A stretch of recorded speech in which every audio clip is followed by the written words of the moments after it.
क्या है भाई त्रिभाषा फॉर्मूला? त्रिभाषा फॉर्मूला क्या है? नाम से क्या लग रहा है? तीन भाषाएं। कौन कौन सी तीन भाषाएं? हिंदी, इंग्लिश, और कौन सी? तो एक स्थानीय भाषा। भाई जब देश आजाद हुआ उसके बाद हमारे सामने समस्या थी कि भाई कौन सी भाषा को अपनाया जाए, कौन सी भाषा को अपनाना चाहिए। नॉर्थ इंडियन तो सारे क्या कहेंगे? हिंदी को अपनाया जाए। मारवाड़ी को, नॉर्थ इंडियन तो क्या कहेंगे? हिंदी को अपनाया जाए। साउथ इंडियन क्या कहेंगे? उनको इंग्लिश आती है क्या? साउथ इंडियन को इंग्लिश आती है? कुछ नहीं आता इंग्लिश के नाम पर। उनको आती है लोकल लैंग्वेज। कौन सी लैंग्वेज आती है? Local language. ये अपने मन में एक भ्रम है कि उनको इंग्लिश आती है।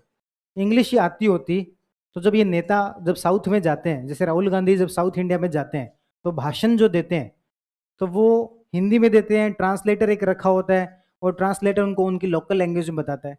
यदि उनको इतनी इंग्लिश आती है तो फिर इंग्लिश में दे लो ना भाषण, लोगों को समझ में आ जाएगा।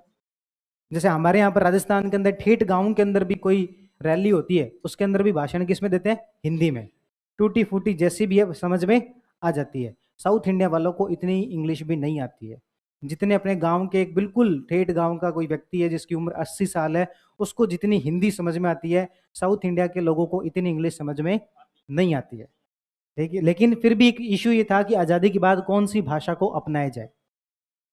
तो महात्मा गांधी का, सरदार पटेल का, इनका सबका ये मानना था कि हिंदुस्तानी भाषा को अपनाया जाए। कौन सी भाषा को? हिंदुस्तानी भाषा। ये कौन सी होती है? हिंदी भाषा सुनी है, इंग्लिश भाषा सुनी है, हिंदुस्तानी भाषा कौन सी होती है? जो अपन यूज करते हैं वो हिंदुस्तानी करते हैं, वो कौन सी है? हिंदी प्लस उर्दू। अपन कौन सी भाषा बोलते हैं? हिंदी प्लस उर्दू। अखबार होता है या समाचार पत्र होता है? समाचार पत्र होता है, लेकिन अपन क्या बोलते हैं? अखबार, है ना। इसके अलावा कोई दरवाजा, ये ज्यादातर जो शब्द है अपन कौन से यूज करते हैं? काफी सारे जो उर्दू शब्द यूज करते हैं। और भारत में भी उस समय में यही किया जा रहा था। इसलिए गांधी जी ने किस भाषा की मुखालफत की? हिंदुस्तानी भाषा की। ठीक है। कुछ जब वो हिंदी भाषा के लिए भी थे कि भाई हिंदी भाषा को रखा जाए, गांधी जी किसे चाहते थे? हिंदुस्तानी भाषा को। लेकिन साउथ के स्टेट ने कहा कि ना भाई साहब, भाषा रखी जाए तो कौन सी रखी जाए? इंग्लिश रखी जाए। तो हमने जब शुरुआत में संविधान बना तो हमने कहा कि हिंदी हमारी ऑफिशियल लैंग्वेज होगी। कौन सी लैंग्वेज होगी? ऑफिशियल। नेशनल लैंग्वेज नहीं है। कौन सी लैंग्वेज है? ऑफिशियल लैंग्वेज है। ठीक है। उसके साथ साथ 15 वर्षों तक कौन सी भाषा को रखेंगे हम? 15 वर्षों तक इंग्लिश भाषा को भी रखेंगे। ठीक है। तो देश का संविधान कब लागू हुआ था? 1950 में। 15 वर्ष कब पूरे हो रहे हैं? 1965 के अंदर।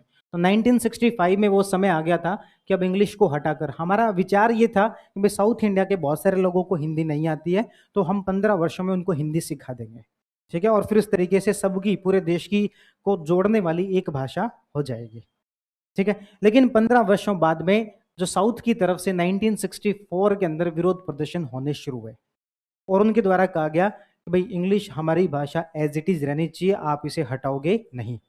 इसको लेकर बहुत बड़े आंदोलन जो होने शुरू हुए। तब सरकार भी दबाव में आ गई और सरकार ने दबाव में आके यहाँ पर कह दिया कि इंग्लिश में कंटिन्यू फर्दर, इंग्लिश जो वो आगे भी कंटिन्यू रह सकती है। इन्होंने कहा भाई साहब मूर्ख मत बनाओ, ये मैं जो शब्द है ना इसको हटाओ। भले ही आरएस के कोचिंग वालों को ये ग्रामर नहीं समझ में आती हो, लेकिन हमें समझ में आती है। यहाँ पर मैं नहीं, कौन सा शब्द आना चाहिए? शेल आना चाहिए। क्यों आना चाहिए शेल? मे का मतलब है कि आप कभी भी हटा सकते हो। मे का मतलब है कि इंग्लिश जब वो आगे कंटिन्यू रह सकती है, रह सकती है नहीं, ये लिखो कि रहेगी।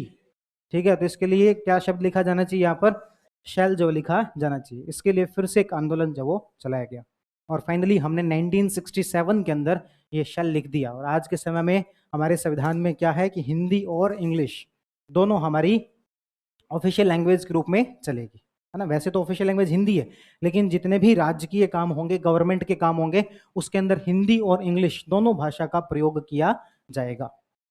ठीक है। इस तरीके से जो है 1967 में चेंज किया गया। और इस समय में तमिलनाडु के अंदर एक पार्टी है आपकी, कौन सी? DMK party. कौन सी पार्टी? DMK party. उसने अपने मैनिफेस्टो के अंदर, घोषणा पत्र में क्या लिख दिया था कि यदि इंग्लिश को कभी भी हटाया गया तो हम तमिलनाडु को द्रविड़ नाडु नाम का एक नया देश बना देंगे। तो ये एक प्रकार से जो देश की एकता के खिलाफ इन्होंने स्टेटमेंट दिया था। और इसी प्रकार की गैर कानूनी गतिविधियों को रोकने के लिए सरकार के द्वारा एक कानून लाया गया जिसका नाम है यूएपीए। कौन सा कानून है? UAPA, unlawful activities prevention act. Unlawful activities prevention act. ऐसी जो अनलॉफुल एक्टिविटी है जो कि आपने कहा कि देश से अलग हो जाएंगे, ये क्या है? एक अनलॉफुल एक्टिविटी। इनको प्रिवेंशन करने के लिए, इनको रोकने के लिए कानून लाया गया यूएपीए कानून 1967। तो ये भाषा का विवाद था। इस भाषा के विवाद के बीच एक फॉर्मूला दिया गया और उस फॉर्मूले को अपन कहते हैं त्रिभाषा फॉर्मूला। क्या कहते हैं? त्रिभाषा फॉर्मूला। उस फॉर्मूले के तहत प्रॉब्लम ये थी, या उस फॉर्मूले के तहत ये था कि बच्चों को कौन सी भाषा पढ़ाई जाए। ये तो हम बात कर रहे हैं कि गवर्नमेंट के जो ऑफिशियल जो काम होते हैं उसके अंदर कौन सी भाषा प्रयोग की जाए।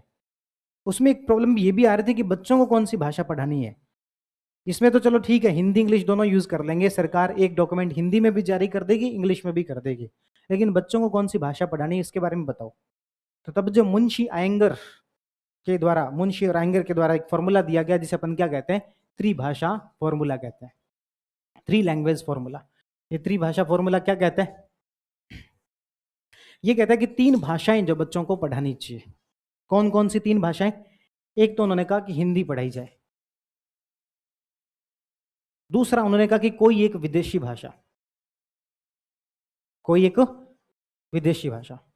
विदेशी भाषा कोई भी हो सकती है, वो इंग्लिश भी हो सकती है, वो फ्रेंच भी हो सकती है, वो इटालियन भी हो सकती है, कोई भी हो सकती है। तो कोई एक विदेशी भाषा जो वो पढ़ाई जाए। तीसरा इन्होंने कहा कि कोई एक स्थानीय भाषा। और स्थानीय भाषा का जो कंसेप्ट ये था, वो ये सोच रहे थे कि भाई पंजाब के व्यक्ति को भी तमिल सिखाई जाए, और राजस्थान के व्यक्ति को मलयालम जो वो सिखाई जाए, और केरल का जो व्यक्ति है उसको राजस्थानी सिखाई जाए, पंजाबी सिखाई जाए, ताकि देश के अंदर एक यूनिटी जो वो बढ़े और सब भाषाओं के बारे में व्यक्ति जानता होगा, कल्चर के बारे में जानता होगा। ठीक है, तो अपनी भाषा के अलावा जो है कोई एक स्थानीय भाषा सिखाई जाए। लेकिन इस फॉर्मूले को ढंग से इंप्लीमेंट नहीं किया गया। ढंग से इंप्लीमेंट कैसे नहीं किया गया? तो विदेशी भाषा के नाम पर हमने सिर्फ और सिर्फ क्या पढ़ाई? इंग्लिश पढ़ाई। ठीक है, तो इन भाषाओं को छोड़ दिया। सबसे बड़ा जो इस फॉर्मूले के साथ में प्रॉब्लम थी वो थी स्थानीय भाषा को लेकर। स्थानीय भाषा का कंसेप्ट ये था कि बच्चा अपनी भाषा को तो सीखे ही सीखे, इसके अलावा किसी दूसरे राज्य की किसी भाषा को भी सीखे, ताकि लैंग्वेज को लेकर उसके जो माइंड में जो बैरियर हैं वो सब हटने चाहिए। लेकिन सब राज्यों ने क्या किया? सिर्फ और सिर्फ अपने अपने राज्यों की भाषाएं पढ़ाई। पंजाब वालों ने पंजाबी सिखाई, गुजरात वालों ने गुजराती सिखाई, राजस्थान वालों ने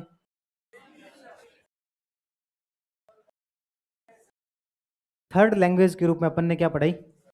तभी अपन कहते हैं 10वीं के अंदर हमारे एक थर्ड लैंग्वेज होती थी, और लगभग लगभग सबकी अपने कौन सी रही होंगी? संस्कृत रही होगी। ठीक है, दक्षिणी राजस्थान वालों की क्या गुजराती होती है क्या? संस्कृत चलती सबके। गंगानगर हनुमानगढ़ के कितने लोग हैं यहाँ पर? सबके पंजाबी पढ़ी होगी, पंजाबी। हाँ, तो उधर वाली साइड जो थर्ड लैंग्वेज के रूप में क्या पढ़ाई जाती है? पंजाबी पढ़ाई जाती है। जैसे मेरी क्या पढ़ी? पंजाबी पढ़ी है मैंने। ठीक है, मुझे संस्कृत का बिल्कुल भी नहीं आता। आपको थोड़ी बहुत तो आती होगी संस्कृत, मुझे बिल्कुल भी नहीं आती है। ठीक है, भूल गए? बिल्कुल आती है। हाँ, तो इस तरीके से 3 भाषाएं, त्रिभाषा फॉर्मूला था कि 3 भाषाएं जब वो सिखाई जाए। ठीक है, लेकिन इस फॉर्मूले को अच्छे से इंप्लीमेंट नहीं किया गया, इस वजह से भाषा का विवाद जो वो हमेशा बना रहा। इसलिए सरकारी आयोग ने कहा कि जो मुंशी एंगर फॉर्मूला, त्रिभाषा फॉर्मूला दिया गया था, उसको अच्छे से इंप्लीमेंट किया जाए, देश के अंदर लागू किया जाए। तो ये था त्रिभाषा फॉर्मूला। बात समझ में आ गई क्या? नहीं, कुछ जरूरी नहीं है शेड्यूल 8 वाली हो, ऐसा कुछ जरूरी नहीं। ठीक है,